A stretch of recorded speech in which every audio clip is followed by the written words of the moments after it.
Hello students, I hope you all are doing well. Good morning everybody. So हम तैयारी कर रहे हैं कॉमर्स की यूजीसी नेट पेपर 2 कॉमर्स 08 जिसका कोड है उसके लिए हम तैयारी कर रहे हैं नेट सेट जेआरएफ के लिए। नेट सेट जेआरएफ की तैयारी हम यहाँ पे कर रहे हैं और हम यूनिट 1 पढ़ रहे हैं जिसका नाम है business environment and international business, जिसके बारे में हमने बिजनेस एनवायरनमेंट के बारे में अभी हमारी क्लास चली हुई है। प्रीवियस टू क्लासेस में हमने बिजनेस एनवायरनमेंट के बारे में डिटेल में पढ़ लिया है। बिजनेस एनवायरनमेंट क्या होता है, सेकंड क्लास में हमने इसके टाइप्स के बारे में पढ़ लिया था। 2 होते हैं, इंटरनल और एक्सटर्नल एनवायरनमेंट। थर्ड क्लास जो है हमारी हिंदी और इंग्लिश, वैसे हमारी सभी क्लासेस हिंदी और इंग्लिश दोनों ही लैंग्वेजेस में होती हैं। आई होप आपको लैंग्वेज से रिलेटेड कोई भी बैरियर नहीं होगा।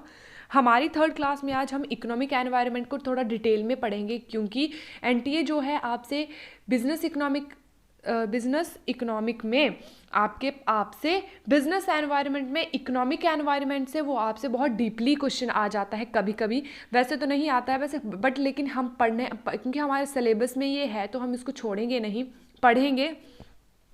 और यदि कोई क्वेश्चन फिर आएगा तो हम इसको भी करेंगे। जब हमारी ये यूनिट ख़त्म हो जाएगी उसके बाद हम लास्ट में Q&A भी करेंगे, ताकि प्रीवियस ईयर्स में जो भी क्वेश्चंस आए हैं और जो हमने पढ़े हैं क्या हमने वो पढ़े हैं, और प्रीवियस ईयर्स में जो क्वेश्चन आए हैं हम उनको भी एक बार देख लेंगे, ताकि हमें पता चल जाए कि किस तरह से क्वेश्चन आते हैं और किस तरह से हमने जो है इसके बारे में तैयारी करनी है।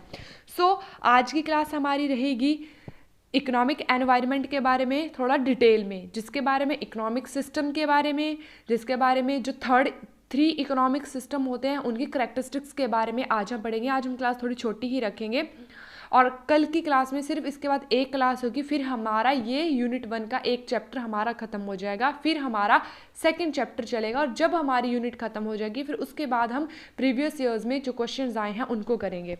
ठीक है। आज हम पढ़ेंगे बिजनेस सिस्टम के बारे में, इकोनॉमिक सिस्टम के बारे में, कि what is the economic system, क्या होता है, जो कि हमारा 3 टाइप्स का होता है, जिसके बारे में थोड़ा डिटेल में पढ़ेंगे। लेकिन पहले हम पढ़ लेते हैं कि इकोनॉमिक एनवायरनमेंट होता क्या है, जो हमने 2 क्लासेस में भी बहुत डिटेल में पढ़ लिया है, लेकिन फिर भी एक रिवाइज कर लेते हैं कि इकोनॉमिक सिस्टम, इकोनॉमिक एनवायरनमेंट क्या होता है। तो economic environment is the most important factor affecting the business. हमने एक्सटर्नल फैक्टर में, मैक्रो एनवायरनमेंट में बहुत ज़्यादा फैक्टर्स के बारे में पढ़ा था, जिसमें इकोनॉमिक एनवायरनमेंट है, पॉलिटिकल एनवायरनमेंट है, लीगल एनवायरनमेंट है, नेचुरल एनवायरनमेंट है, और ग्लोबल और इंटरनेशनल एनवायरनमेंट है, और भी हो सकते हैं, उनके बारे में हमने पढ़ा है। तो लेकिन जो बिजनेस को सबसे ज़्यादा गहराई से अफेक्ट करता है वो है हमारे पास इकोनॉमिक एनवायरनमेंट, जो हमारे बिजनेस को बहुत डीपली अफेक्ट करता है, जो बिजनेस की वर्किंग कंडीशन को इफेक्ट करता है, जिसका इम्पैक्ट किसके ऊपर पड़ता है, वर्किंग बिजनेसेस के ऊपर, जो चल रहे बिजनेस है उसके ऊपर इकोनॉमिक एनवायरनमेंट का इफेक्ट पड़ता है। क्यों? It is composed of various set of economic system. ये बहुत ही इकोनॉमिक सिस्टम का, वेरियस इकोनॉमिक सिस्टम से मिलकर ये बना हुआ होता है। इकोनॉमिक सिस्टम जो 3 हमारे होते हैं उससे ये मिलकर बना है। स्ट्रैटेजीज इसके अंदर कुछ हैं, साइज ऑफ मार्केट है, distribution of income and wealth, क्योंकि पैसे से रिलेटेड जो भी काम किए जाएंगे वो सभी काम हमारे बिजनेस में ही आएंगे, इकोनॉमिक सिस्टम में ही आएंगे, इकोनॉमिक एनवायरनमेंट में ही आएंगे।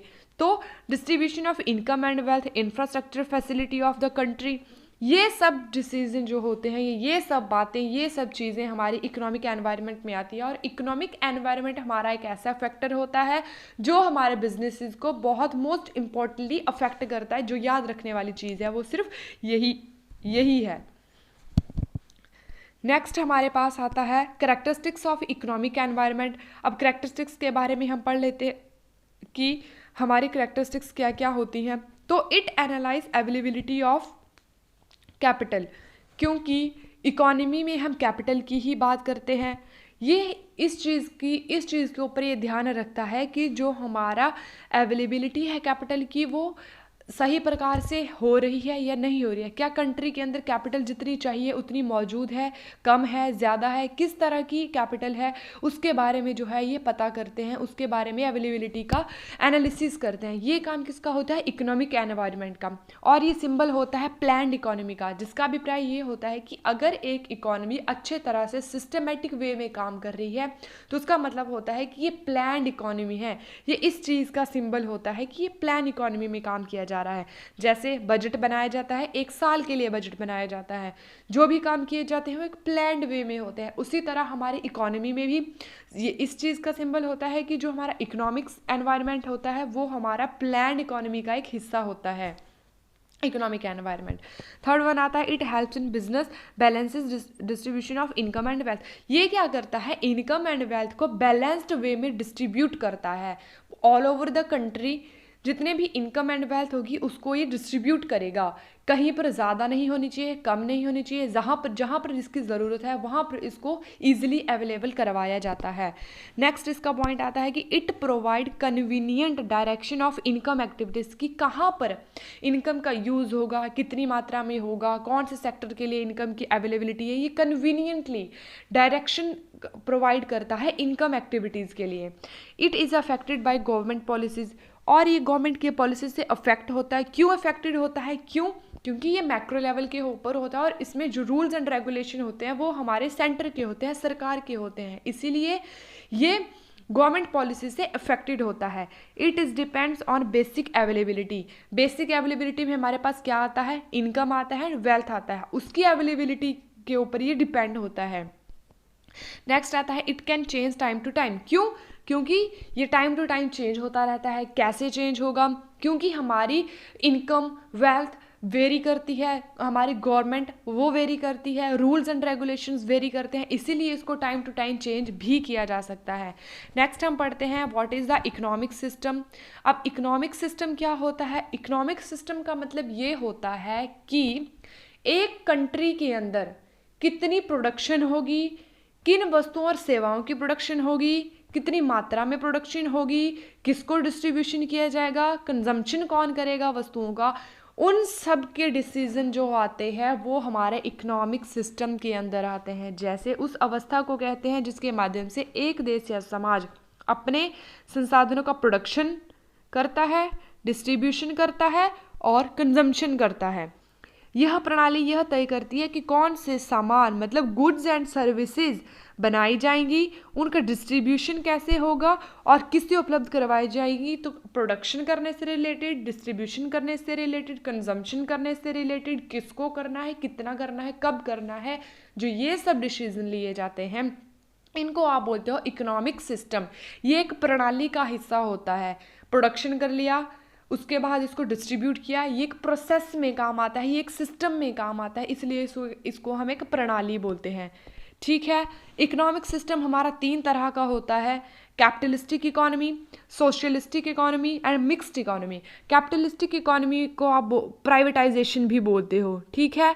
और इसमें प्लस क्या होता है, इसमें कैपिटल इन्वॉल्व होती है। इस इकोनॉमी में गवर्नमेंट के रूल्स एंड रेगुलेशन इसमें नहीं चलते हैं, फ्री मार्केट इसके अंदर होती है एंड इसमें प्राइवेटाइजेशन होती है, ओनरशिप इंडिविजुअली इसके अंदर होती है।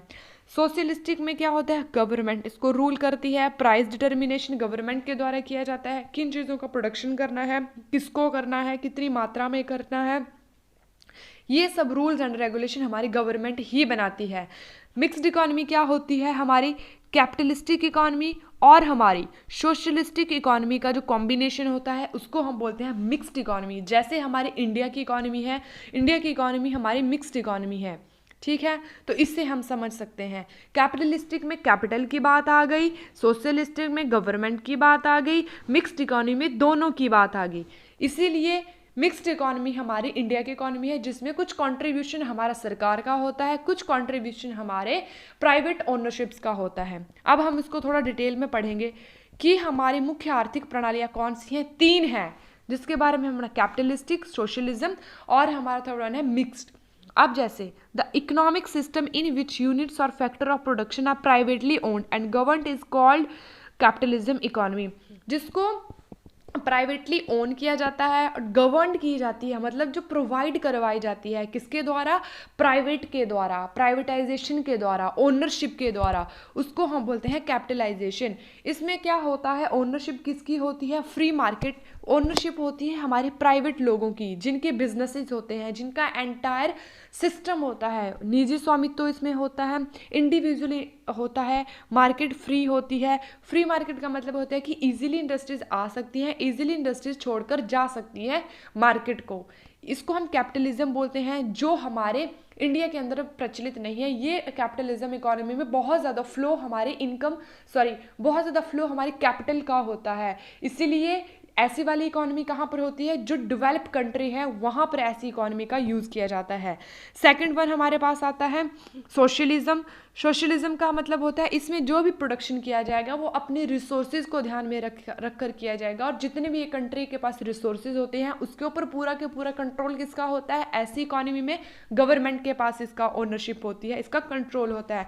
जैसे एक राज्य के अंदर कुछ रिसोर्सेज हैं तो वो रिसोर्सेज के ऊपर किसका कंट्रोल होगा, उस राज्य सरकार का होगा, इसलिए इसमें कंट्रोल किसका होगा, राज्य सरकार का होगा।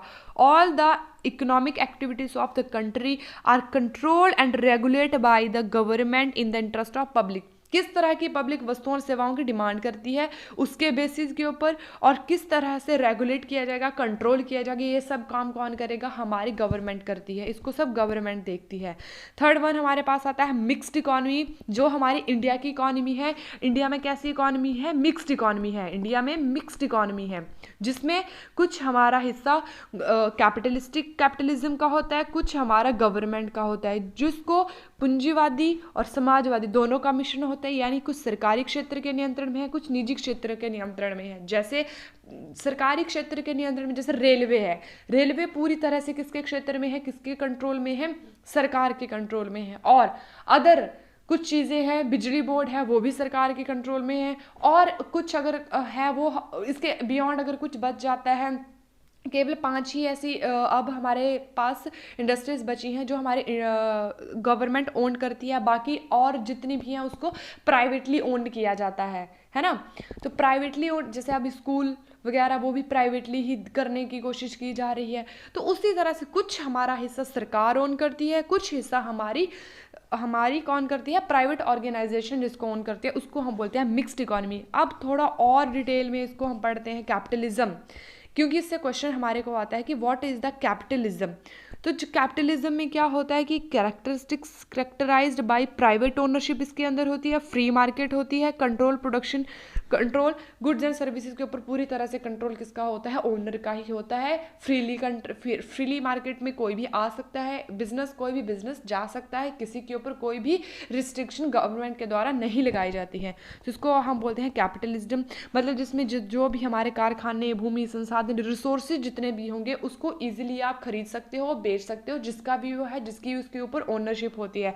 इसका मेन मोटिव होता है लाभ कमाने का, और निजी व्यक्तियों और कंपनियों को व्यापार और उत्पादन की स्वतंत्रता। कोई भी इंडिविजुअली व्यक्ति जो होता है वो व्यापार कर सकता है, प्रोडक्शन कर सकता है, इसकी उसको स्वतंत्रता होती है। इस प्रणाली में प्राइस जो होते हैं वो कैसे डिटरमाइन किए जाते हैं, डिमांड एंड सप्लाई के बेसिस के ऊपर प्राइस इसमें डिटरमाइन किए जाते हैं। सरकार नहीं करती है, जितनी डिमांड है जितनी सप्लाई है उन दोनों के बेसिस के ऊपर इसमें जो है प्राइस डिटरमाइन किए जाते हैं। मेन मोटिव इनका प्रॉफिट अर्न करना होता है, और राज्य सरकार या सेंट्रल सरकार का इसमें बहुत ही न्यूनतम हस्तक्षेप होता है। ठीक है, अब हम इसके कैरेक्टरिस्टिक्स के बारे में पढ़ते हैं।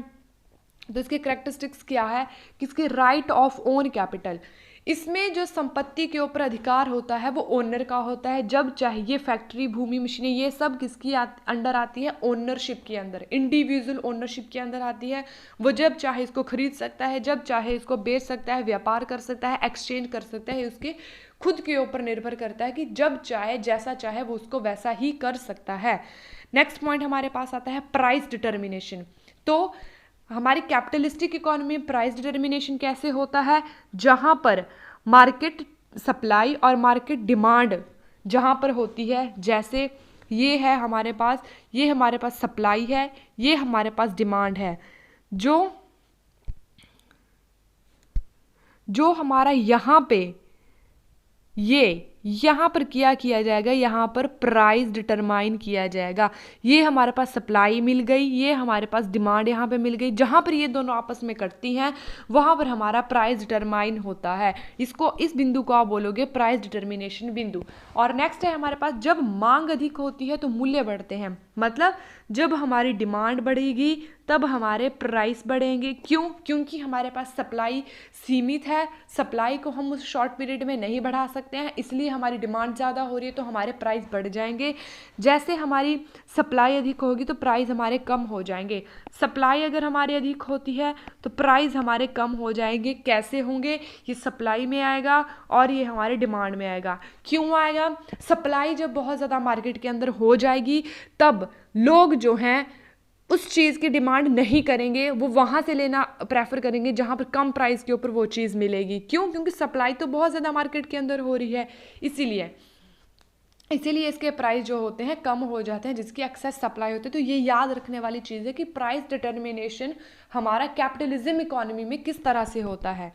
थर्ड पॉइंट अगर हम इसका पढ़ेंगे तो वो है प्रॉफिटेबिलिटी। इस तरह की जो इंडस्ट्रीज़ होती हैं, कैपिटलिज्म इकोनॉमी होती हैं, इनका मेन मोटिव होता है प्रॉफिट अर्न करना, और अदर कोई इनका मोटिव नहीं होता है। ज़्यादा से ज़्यादा लाभ प्राप्त करना इनका उद्देश्य होता है, और ये अपने प्रॉफिट मैक्सिमाइजेशन के ऑब्जेक्टिव को पूरा भी करते हैं, कानून के दायरे में रहकर कानून और व्यवस्थाएं भी बनाते हैं और उसी के अनुसार अपने ये इस प्रॉफिटेबिलिटी वाले उद्देश्य को अचीव करते हैं।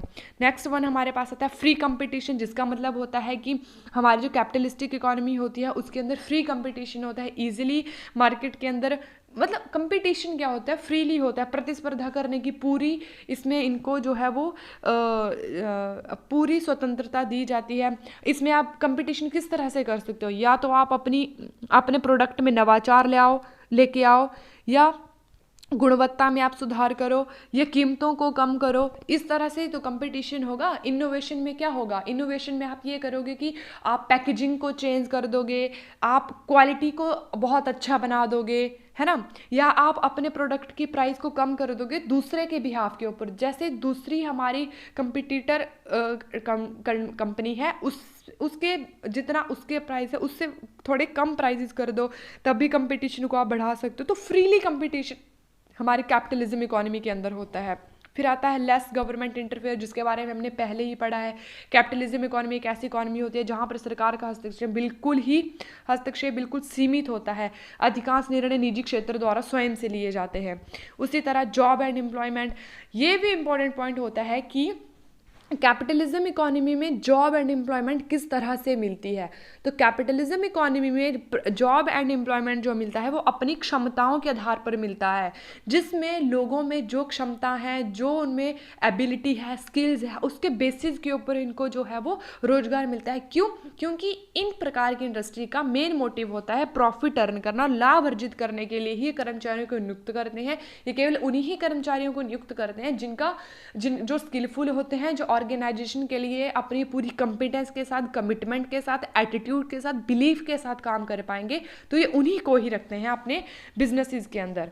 ठीक है, नेक्स्ट आता है फाइनेंशियल इंडिपेंडेंस। तो अपने फाइनेंस के लिए फुली तरह से अपने ऊपर ही डिपेंड होते हैं। कहाँ से उन्होंने पैसा लेना है, कौन सी बैंक या फाइनेंशियल इंस्टीट्यूशंस या इन्वेस्टमेंट कहाँ पर ये करेंगे, किससे करेंगे, इनको पूरा पता होता है। ऋण कहाँ से उपलब्ध होगा, कितने इनके खर्चे आएंगे, कितनी इनकी बचत है, कितनी इनकी निवेश है, ये सब इनकी स्वतंत्र होते हैं। इसके लिए इंडिपेंडेंसी इनको होती है हर एक कार्य करने के लिए। और फाइनेंस अर्जित करेंगे, कहाँ से ग्रहण करेंगे, कहाँ से लेंगे, किसको देंगे, इन्वेस्टमेंट कहाँ से करेंगे, इन सब की नॉलेज जो है कैपिटलिज्म इकोनॉमी में ओनर को होती है। इकोनॉमिक इनइक्वालिटी, आर्थिक असमानता, हाँ ये भी इसमें एक मेन पॉइंट है जो याद रखने वाला है। कैपिटलिज्म इकोनॉमी में क्या होता है? इकोनॉमिक इनइक्वालिटी होती है, जिसका अभिप्राय ये होता है कि जो एक कंपनी है, मान लीजिए एक कंपनी है, वो बहुत अच्छा कर रही है अपने बिजनेस के अंदर, मोनोपली उसने हासिल कर ली है। अगर एक कंट्री के अंदर अगर उसने मोनोपली कर ली है तो बहुत ज़्यादा वो बढ़ती जाएगी। क्यों? क्योंकि कोई भी रूल्स एंड रेगुलेशंस नहीं होते हैं, और वो जितनी ज़्यादा वो ग्रो करेगी लेगी, वो अपनी मोनोपोली बना लेगी, अपनी मर्जी की वो प्राइस डिटरमाइन कर सकती है, अपनी मर्जी से वो और छोटे बिजनेसेस को दबाना शुरू कर देगी। सो ये सब हो सकता है, आर्थिक असमानताएं हो सकती हैं, कुछ लोग अधिक संपत्ति अर्जित कर सकते हैं जबकि अन्य आर्थिक रूप से पिछड़ भी सकते हैं। ये चीज़ें हमारी कैपिटलिज्म इकोनॉमी में होती है, मतलब जिसके पास जितनी ज़्यादा पावर है वो उतना ही ज़्यादा ग्रो करेगा। लेकिन याद रखने वाली बात यह भी है कि यह प्रणाली सबसे ज़्यादा विकसित देशों जैसे अमेरिका और ब्रिटेन में है। तो क्वेश्चन अगर आपको आएगा अमेरिका और ब्रिटेन की इकोनॉमी कैसी है, तो वहाँ पर हम लिखेंगे कैपिटलिज्म इकोनॉमी। कैसी है? कैपिटलिज्म इकोनॉमी किसकी है? अमेरिका और ब्रिटेन की है, जो हमारे डेवलप्ड कंट्रीज़ है वहाँ पर होती हैं। ठीक है, सेकंड वन अब हम पढ़ते हैं। नेक्स्ट हमारा पॉइंट आता है सोशलिज्म। जो सोशलिज्म, जैसे इसके नाम से ही हमें पता चल रहा है कि सोशलिज्म, ठीक है, सोशलिज्म मतलब समाजवाद। ऐसा कार्य जो हमारे समाज के लिए किया जाएगा, ऐसी इंडस्ट्रीज जो समाज के लिए स्थापित की जाएगी, जो वेलफेयर के लिए काम की जाएगी, जो कॉमन पब्लिक ओनरशिप होगी, जिसमें प्रोडक्शन जो किया जाएगा वो पब्लिक के इंटरेस्ट को ध्यान में रखकर किया जाएगा। इस तरह का प्रोडक्शन जो पब्लिक के इंटरेस्ट को ध्यान में रखकर किया जाएगा उसको सोशलिज्म कहते हैं। इसमें ज़्यादा से ज़्यादा कंट्रोल हमारे सरकार का ही होता है, ठीक है, और सरकार जिस तरह से चाहे, जिसको चाहे वो उसके लिए रूल्स एंड रेगुलेशन बना सकती है। जिस इंडस्ट्री को वो ग्रो करवाना चाहती है उसके लिए कम रूल्स बनाएगी, जिसको वो नीचे करना चाहते है उसको वो, ये हो सकता है ऐसे कुछ इंडस्ट्रीज़ के लिए, या ऊपर उठाना है। इस तरह की सोशलिज्म की जो हमारी इकोनॉमी होती है उसमें मेन फोकस किया जाता है स्कूल के ऊपर, मेन फोकस किया जाता है हॉस्पिटल्स के ऊपर, ताकि लोगों के वेलफेयर में ज़्यादा से ज़्यादा सुधार हो सके। अब हम पढ़ते हैं सोशलिज्म का मतलब है एक ऐसा आर्थिक व्यवस्था जिसमें उत्पादन के सभी साधन, जमीन, कारखाने, अन्य संसाधन सरकार या समुदाय के स्वामित्व में होते हैं। जैसे हमने बोला कि इसमें जितने भी जमीन, कारखाने, समुदाय, सब कुछ जो है वो सरकार के ही हाथ में होगा। सारा कंट्रोल किसका होगा? सरकार का होगा। इस व्यवस्था में आमतौर पर धन और संसाधनों का वितरण समान रूप से किया जाएगा, सबको इक्वली डिस्ट्रीब्यूट किया जाएगा। जहाँ पर कमी है वहाँ पर और ज़्यादा फ्लो करवाया जाएगा कैपिटल का, जहाँ पर एक्सेस है वहाँ पर कम फ्लो करवाया जाएगा। ठीक है, टैक्सेस वगैरह लगा दिए तो रिस्ट्रिक्शन वहाँ पे लगा दी, जहाँ पर कम है वहाँ पर रिबेट दे दिए। तो ये सब काम हमारे सोशलिज्म के ऊपर होते हैं। क्यों किया जाता है? ताकि समाज के सभी वर्गों को लाभ प्राप्त हो सके। सरकारी नियंत्रण और योजना का महत्व होता है जिससे समाज में आर्थिक असमानता को, अगर इनइक्वालिटी है, जैसे हमारे रूरल एरिया है वहाँ पर इनइक्वालिटी होती है बहुत ज़्यादा, तो इनके लिए बहुत ज़्यादा स्कीमें चलाई जाती हैं सरकार के द्वारा ताकि उनकी लिविंग ऑफ स्टैंडर्ड बढ़ सकें और इनइक्वालिटी को कम किया जा सके। तो ये सब होता है। और क्या होता है? आर्थिक और सामाजिक व्यवस्था है, इसमें जमीन, फैक्ट्री, अन्य संसाधन सामूहिक में काम किया जाते हैं और सरकार के कंट्रोल में होते हैं पूरी तरह से। जैसे हमने पढ़ा, लेस कंट्रोल किस में होगा? कैपिटलिज्म में होगा। और पूरा कंट्रोल किसके ऊपर, किस में होगा? सोशलिज्म इकोनॉमी में सरकार का पूरा कंट्रोल होगा। ठीक है, अब हम पढ़ते हैं इसके कैरेक्टरिस्टिक्स के बारे में। इसकी कैरेक्टरिस्टिक्स में आता है हमारे पास पब्लिक ओनरशिप। तो किसकी ओनरशिप होती है? सरकार की। सार्वजनिक ओनरशिप होती है। सार्वजनिक या सरकारी स्वामित्व में जितना भी प्रोडक्शन होगा वो उनकी देख रेख में होगा ताकि सभी नागरिकों को इसका इक्वली डिस्ट्रीब्यूशन किया जा सके। ठीक है, सेकंड वन आ जाता है इक्वालिटी, समानता। इसका मतलब होता है कि हर एक वर्ग को हमने समानता की नज़र से देखना है। ऐसा नहीं है किसी एक वर्ग के लिए आप ज़्यादा प्रोडक्शन करो, किसी वर्ग के लिए आप बहुत ही कम प्रोडक्शन करो, ऐसा नहीं होता है। यह व्यवस्था समाज के सभी वर्गों के बीच अंतर को कम करने की कोशिश करती है कि सभी वर्गों के बीच में अंतर को कम किया जा सके और सभी को इक्वली ग्रो किया जा सके। तो ये बात हमारी सोशलिज्म में आती है। प्राइस डिटर्मिनेशन अब कैसे किया जाता है? इसके अंदर प्राइस डिटर्मिनेशन सरकार अपने आप करती है, उतार चढ़ावों को देकर करती है। सरकार के द्वारा ही कीमतों का निर्धारण किया जाता है ताकि बाजार में उतार चढ़ावों से बचा जा सके। तो मतलब जो भी काम किए जाएंगे वो सरकार के द्वारा ही किए जाएंगे। सोशल वेलफेयर का मतलब होता है कि इसमें स्वास्थ्य, शिक्षा, आवास या अन्य सामाजिक कार्य किए जाते हैं ताकि लोगों की भलाई के लिए इसमें काम किया जा सके और नागरिकों के कल्याण के बारे में इसमें काम किया जा सके। तो सोशल वेलफेयर से रिलेटेड जितने भी कार्य किए जाते हैं वो सब कार्य हमारे किस में आते हैं? हमारे सोशलिज्म इकोनॉमी में ही आते हैं। समाज के भलाई के लिए किए जाते हैं। इसमें कंट्रोल्ड कंपटीशन होता है, अर्थात बाजार में प्रतिस्पर्धा के ऊपर पूरा सरकार का नियंत्रण होता है। बड़े बड़े कॉरपोरेशन या पूंजीपतियों के पास अत्यधिक शक्ति नहीं होती है। क्यों नहीं होती है? और छोटे के पास, ताकि छोटे उद्यमों को विकास के अवसर मिल सके। बड़े उद्यमों के पास ज़्यादा पावर क्यों नहीं होती है? क्यों? क्योंकि सरकार के रूल्स एंड रेगुलेशंस को फॉलो करना पड़ता है उनको। सरकार के जितने भी रेगुलेशंस होते हैं उनको फॉलो करना पड़ता है, जो बहुत टफ रेगुलेशंस होते हैं। जिस रेगुलेशन को ध्यान में रखकर ग्रो करना उस कंट्री में बहुत मुश्किल काम होता है। इसीलिए जो हमारे छोटे बिजनेसेस होते हैं वो इजीली ग्रो कर पाते हैं, क्योंकि उनको सब्सिडीज मिलती है सरकार की तरफ से ग्रो करने के लिए, इसीलिए। और सेंट्रल पॉलिसी, जिसका मतलब होता है, सेंट्रल पॉलिसी होती है, जितनी भी पॉलिसीज बनाई जाएंगी वो सब हमारे सेंटर के द्वारा बनाई जाएगी, या राज्य सरकार या केंद्र सरकार के द्वारा बनाई जाएंगी। जो भी विकास की दिशा नियंत्रित की जाएगी वो सरकार के द्वारा की जाएगी, ताकि सभी रिसोर्सेज का इक्वली डिस्ट्रीब्यूशन हो सके। सो ये सब पॉइंट हैं जो हमें याद रखने पड़ेंगे। नेक्स्ट वन ये है, इसमें मेन पॉइंट जो याद रखेंगे, सोशलिज्म का मुख्य उद्देश्य होता है समाज में आर्थिक समानता, इक्वालिटी, सामाजिक न्याय को स्थापित करना है, ताकि समाज में इनइक्वालिटी किसी के साथ नहीं हो, सबके साथ इक्वली बिहेव किया जाए और सभी को ग्रो करने के लिए उचित अवसर दिया जाए। नेक्स्ट वन हमारे पास आता है मिक्स्ड इकोनॉमी, जो कि हमारे इंडिया की इकोनॉमी है, जिसको आप मिक्स्ड इकोनॉमी बोलते हो। एक ऐसा सिस्टम जो कॉम्बिनेशंस होता है किसका? बोथ कैपिटलिज्म और सोशलिज्म का, मतलब कि जिसके अंदर कुछ हिस्सा आपका सरकार के कंट्रोल में है, कुछ हिस्सा आपका ओनरशिप के ऊपर है, या इंडिविजुअली कंट्रोल में है, कंपनीज के कंट्रोल में है, तो उसको आप बोलते हो मिक्स्ड इकोनॉमी। अब हम इसको हिंदी में थोड़ा अच्छे से पढ़ लेते हैं। इसका मतलब होता है ऐसी अर्थव्यवस्था जिसमें सार्वजनिक और निजी दोनों क्षेत्रों का संयुक्त रूप से योगदान होता है। इसमें सरकारी और निजी दोनों ही क्षेत्रों द्वारा प्रोडक्शन किया जाता है, डिस्ट्रीब्यूशन किया जाता है, प्राइस डिटर्मिनेशन किया जाता है, मतलब सरकार के द्वारा भी किया जाएगा और प्राइवेटाइजेशन के द्वारा भी, जो हमारे ओनरशिप हैं इंडिविजुअली इंडस्ट्रीज के द्वारा भी इसमें प्रोडक्शन किया जाएगा, डिस्ट्रीब्यूशन किया जाएगा और प्राइस डिटर्मिनेशन किया जाएगा। इसका उद्देश्य समाज के सभी वर्गों के हितों का संरक्षण करना है, जिससे समाजवादी और पूंजीवादी दोनों तत्वों का सम्मिलित, इसमें दोनों तत्व ही सम्मिलित होते हैं। कौन से? कैपिटलिज्म भी होंगे, समाजवादी भी होंगे और पूंजीवादी भी होंगे, तभी वो दोनों मिलकर मिक्स्ड इकोनॉमी बनाते हैं। और जो भी इसमें कंट्रीब्यूशन, हर एक चीज़ में दोनों ही लेते हैं कंट्रीब्यूशन। इसमें सार्वजनिक और निजी दोनों क्षेत्रों का योगदान होता है। नेक्स्ट हम पढ़ते हैं कैरेक्टरिस्टिक्स ऑफ मिक्स्ड इकोनॉमी, क्योंकि ईजी है, हम इसको सिर्फ रिवाइज ही कर रहे हैं, ठीक है। इसमें क्या होता है? को ownership of public and private sector. तो जैसे हमें पहले ही पता है, दोनों कंपनियों का, निजी कंपनियों का भी होता है, सरकारी कंपनियों का भी, production and distribution and consumption के ऊपर दोनों ही भागीदार लेते हैं, तो हमें पहले ही पता है ये सब। उसके बाद आता है गवर्नमेंट इंटरफेयर। अब इन चीज़ों में गवर्नमेंट का इंटरफेयर भी होता है, कंट्रोल सरकार इसमें ईजिली जो है अपनी मर्जी से जहाँ पर भी चाहे हस्तक्षेप कर सकती है। पॉलिसीज़ बनाई जाती हैं, उन पॉलिसीज़ के माध्यम से जो है ये हस्तक्षेप कर सकती है, जिसमें मूल्य को कंट्रोल कर सकती है, टैक्सेशन पॉलिसी बना सकती है, समाज सुरक्षा, इससे रिलेटेड कुछ ना कुछ पॉलिसीज जो है वो हमारी गवर्नमेंट बना सकती है। तो सरकार का इंटरफेयर इसमें मीडियम सा इंटरफेयर होता है। कैपिटलिज्म में ज़ीरो इंटरफेयर होता है और सोशलिज्म में मैक्सिमम होता है, और जो हमारी मिक्स्ड इकोनॉमी है इसके अंदर हमारा मिनिमम सा होता है, मिनिमम इसके अंदर हमारा सरकार का इंटरफेयर होता है। नेक्स्ट आता है राइट ऑफ प्राइवेट कैपिटल। तो निजी संपत्ति का अधिकार है, लोग अपनी निजी संपत्ति रख सकते हैं, निजी क्षेत्र में प्रोडक्शन, फैक्ट्रियां, भूमि, इसका प्राइवेटली या इंडिविजुअली इसका यूज़ कर सकते हैं। उसके बाद आता है competition and market forces.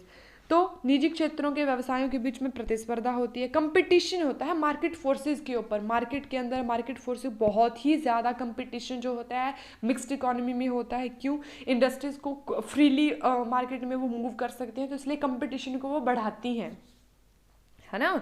Demand and supply के आधार पर यहाँ पर प्राइस को वैसे ही डिमांड एंड सप्लाई के आधार पर ही इसमें जो है प्राइस डिटरमाइन किया जाता है। जिस तरह से हमारे कैपिटलिज्म में किया जाता है, उसी तरह से हमारे मिक्स्ड इकोनॉमी में प्राइस डिटर्मिनेशन किया जाता है। और मिक्स्ड इकोनॉमी में हमारे सोशल वेलफेयर के लिए भी काम किया जाता है। जो सरकारी क्षेत्र काम करता है, जो सोशलिज्म वाला एरिया जो काम करता है, वो हमारे सरकार के भलाई के लिए होता है। और जो कैपिटलिज्म वाला या जो हमारे ओनरशिप वाला काम किया जाता है, वो काम किया जाता है अपने प्रॉफिटाइजेशन मॉनिटराइजेशन के लिए। तो दोनों मिलकर समाज का निर्माण करते हैं, और खासकर गरीब लोगों के लिए, कमज़ोर वर्गों के लिए जो काम किया जाता है, सोशल वेलफेयर के लिए काम किया जाता है, वो हमारी सरकार करती है, जिसमें सरकार का फुली हस्तक्षेप होता है। ठीक है, उसके बाद आता है market and government control in price determination. जब प्राइस डिटर्मिनेशन किया जाएगा उसमें मार्केट का कंट्रोल भी होगा, गवर्नमेंट का कंट्रोल, दोनों मिलकर जो है प्राइस को डिटर्मिनेशन करेंगे। जैसे कुछ बेसिक नीड्स होते हैं उसका प्राइस डिटर्मिनेशन कौन करेगा? सरकार करेगी। जैसे राशन, बिजली, पानी, ये मेन है, बेसिक नीड्स हैं, जिसके लिए प्राइस डिटर्मिनेशन हमारी सरकार करेगी। ठीक है, उसके बाद आता है अटेम्प्ट टू बैलेंस, मतलब इसमें बैलेंस्ड करने की कोशिश की जाती है ताकि दोनों अर्थव्यवस्थाओं, कैपिटलिज्म, सोशलिज्म, दोनों के बीच में क्या किया जा सके, एक बैलेंस्ड स्थापित किया जा सके, आर्थिक असमानता और बेरोजगारी को कम किया जा सके। इसके लिए ज़्यादा से ज़्यादा काम बैलेंस्ड। एक कंट्री के अंदर बैलेंस कब होगा? जब मिनिमम से मिनिमम हमारी इनइक्वालिटी होगी, किसी के साथ इनइक्वालिटी नहीं की जाएगी, और एम्प्लॉयमेंट बहुत ज़्यादा होगा। इसको जब आप बढ़ाओगे, इसको जब आप करोगे, तब आपके कंट्री के अंदर बैलेंस्ड होगा, तो उसको हम बैलेंस्ड इकोनॉमी हम बोलते हैं। ठीक है, तो ये था हमारे पास इकोनॉमिक सिस्टम के बारे में, हमने बहुत ब्रीफली पढ़ लिया है, जो 3 तरह का होता है। जब भी इससे क्वेश्चन आएगा, कोई मुझे लगता नहीं है जो किसी को आएगा नहीं, जो हमारा कैपिटलिज्म इकोनॉमी है, सोशलिज्म इकोनॉमी है, और हमारी है मिक्स्ड इकोनॉमी। मिक्स्ड इकोनॉमी हमारे इंडिया के अंदर है, और कैपिटलिज्म इकोनॉमी हमारे ब्रिटेन डेवलप कंट्री के अंदर है, और सोशलिज्म इकोनॉमी हमारी डेवलपिंग कंट्री के अंदर है, अंडर डेवलप्ड कंट्री के अंदर है। तो इस तरह से हमने याद रखना है, और ये बहुत ही ईजी है, ज़्यादा टफ नहीं है। प्राइस डिटर्मिनेशन कैपिटलिज्म इकोनॉमी में ओनरशिप के द्वारा किया जाता है, प्राइवेटली किया जाता है, इंडिविजुअली किया जाता है, और मिक्स्ड इकोनॉमी में दोनों मिलकर करते हैं, सोशलिज्म में सरकार के द्वारा ही किया जाता है। तो कुछ मेन पॉइंट है जिसको याद रखना पड़ेगा। ठीक है, सो हमारा नेक्स्ट टॉपिक आता है इकोनॉमिक पॉलिसीज़। ये बहुत ही हम छोटे से वे में करेंगे, बिल्कुल थोड़ा सा ही है। तो अब हम पढ़ेंगे इकोनॉमिक पॉलिसीज़। वैसे तो हमारी इकोनॉमिक पॉलिसीज़ बहुत ज़्यादा होती हैं, लेकिन मेनली 2 के ऊपर ही फोकस किया गया है, क्योंकि मेन 2 ही हैं इकोनॉमिक पॉलिसीज़ जो नीचे लिखी गई हैं, जिनको हम पढ़ेंगे। मेन हमारी 2 ही हैं, वैसे तो बहुत सारी है, एग्जिम पॉलिसी भी है, सप्लाई पॉलिसी है, डिमांड पॉलिसी है, और भी बहुत सारी इंडस्ट्रियल पॉलिसी है। इनके बारे में हम आज नहीं पढ़ेंगे, इनके बारे में अगर और किसी यूनिट में होगा तो उसमें हम डिटेल में पढ़ लेंगे, लेकिन आज हम सिर्फ और सिर्फ 2 ही पॉलिसीज़ के बारे में पढ़ेंगे, जो है हमारे पास fiscal policy and monetary policy. Fiscal policy को हम जो है राजकोषीय नीति भी बोलते हैं। फिस्कल पॉलिसी मतलब जब हम बात करेंगे जब हम बात करेंगे राजकोषीय नीति की, इसका मतलब होता है ये सरकार के आय व्यय से रिलेटेड है। एक सर्टेन टाइम के अंदर कितनी इनकम सरकार को हुई है, कितना उसने एक्सपेंडिचर किया है, बैलेंस ऑफ पेमेंट हमारा फिस्कल पॉलिसी के अंदर ही आता है। हर प्रकार का एग्रीगेट होता है, ये सभी का जोड़ होता है, कुल होता है, ये एग्रीगेट हम कुल को बोलते हैं। तो ये हमारे फिस्कल पॉलिसी को क्या होती है, एग्रीगेट होता है, सरकार के एक्सपेंडिचर कितने हैं, टैक्सेशन कितना है, इनकम कितनी है, प्रोडक्शन ऑफ एम्प्लॉयमेंट कैसा है, और डेफिसिट फाइनेंसिंग है अगर, उसको ये मैनेज करती है। पब्लिक डेट और इकोनॉमी से रिलेटेड जो भी हमारी चीज़ें आएंगी वो हमारे फिस्कल पॉलिसी के अंदर आती हैं। कर का निर्धारण हमारा, इसको वैसे हम क्या टैक्सेशन पॉलिसी भी हम इसको कंसीडर करते हैं, जो हमारी फिजिकल पॉलिसी होती है। जितनी भी हमारी इनकम एंड एक्सपेंडिचर से रिलेटेड जो भी डिसीजन लिए जाते हैं वो हमारी इसी के अंदर, बैलेंस ऑफ पेमेंट जो हमारा पॉजिटिव होगा या नेगेटिव होगा वो भी हमारी फिजिकल पॉलिसी के अंदर ही आता है। ठीक है, तो it may be terms at budgetary policy, it is related with the income and expenditure of the company. एक कंपनी में इनकम कितना हुआ है, एक्सपेंडिचर कितना हुआ है, कंट्री की आता है, सॉरी यहाँ कंपनी है, ये कंट्री होगा, कंट्री का इनकम एंड एक्सपेंडिचर कितना हुआ है, एक साल के अंदर उसने बाहर से कितनी उसको इनकम आई है, बाहर को कितना फ्लो उसका गया, एक्सपेंडिचर कितना गया है, डेफिसिट रहा है, बैलेंस ऑफ पेमेंट या सरप्लस रहा है, उन सब के बारे में जो बात करी जाती है वो हमारे राजकोषीय नीति में ही या हमारी फिस्कल पॉलिसी में ही बात की जाती है। हम पढ़ते हैं इसकी कैरेक्टरिस्टिक्स के बारे में।